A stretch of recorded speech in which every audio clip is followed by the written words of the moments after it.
Hey there, Beltway 95 sports fan. Well, it's week 3, Monday Night Football at M&T Bank Stadium. The Ravens versus Chiefs. Patrick Mahomes against Lamar Jackson on this week's episode of Beltway 95 Sports.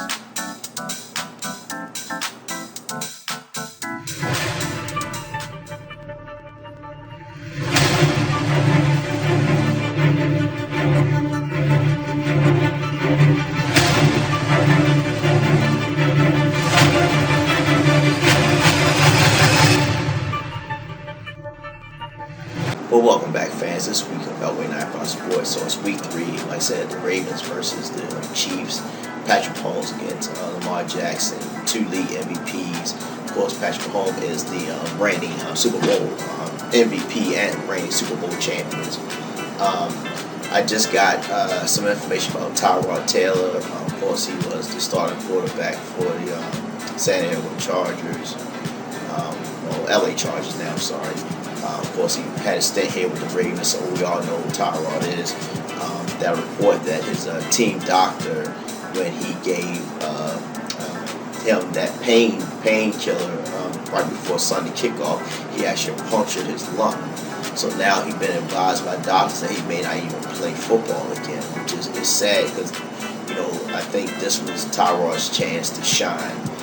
He didn't do it here in Baltimore because he backed up Joe Flacco, but I really wanted to see him, get his just due. I always believe in the right system he would be a great quarterback.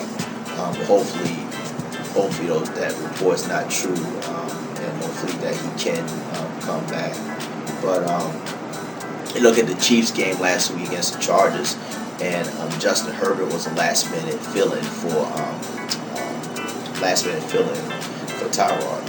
So, but Herbert, he put up a good game against the Chiefs. I was surprised that the Chiefs actually, fell behind and basically struggled the whole entire game. If it wasn't for their kicker, Harrison Butker, he actually made 3 kicks, 50 yards plus. The end of the game winner was actually 58 yards. First one was a penalty, which pushed it back 5 yards. The second attempt was the Chargers called a timeout. And then, of course, he made the third game-winning kick. But I was just surprised that they struggled against the Chargers. In my opinion, Chargers were never a top-tier team, but Herbert, was I guess, like I said, by him being a last-minute fill-in, they had prepared for him. So I was just surprised that they really struggled in that game. But as far as the Ravens last week, they destroyed the Texans. I didn't think it would be that much of a game. I knew the Ravens would win, but I didn't know it was going to win by that much. I shouldn't be surprised anymore. But Lamar really showed off his arm in this past game. The defense stepped up. And of course, Tucker is Tucker. He's the greatest kicker on the planet, like we always say. Peterson got an interception. And J.K. Dobbins, and he shined. Of course, Mark Ingram with the karate kick in the end zone. I thought that was really cool. And Gus the Bus, he got him warmed up. So with this game, I think it comes down to time of possession, because the long sustained drives Lamar can pick up, the more time Patrick Mahomes is sitting on the bench. And that's what you want to do, what the Ravens used to do, or any other teams do against Tom Brady or Peyton Manning. Try to sustain long drives and keep him off the bench that lowers his possessions, and control that clock. And I see a 3-headed monster, like we did somewhat last week.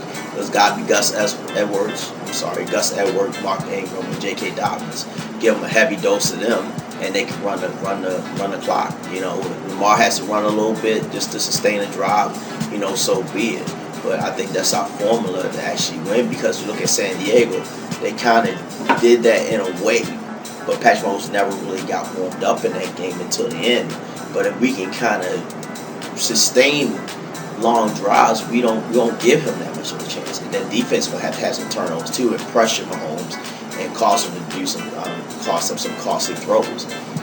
So I definitely believe our defense will actually step up. And Travis Kelce, a tight end for the Chiefs, you got to keep him, out of the game. Throw his rhythm off. It starts with Mahomes first, and we need Justin Tucker. He's going to play an important role in this game.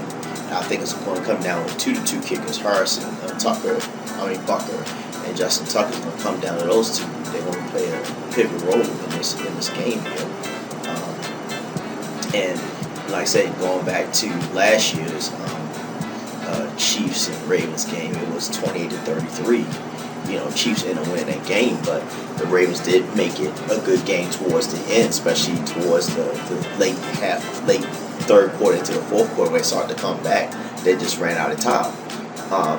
But we have to make sure that game that they did last year don't carry over into this game. It's in prime time.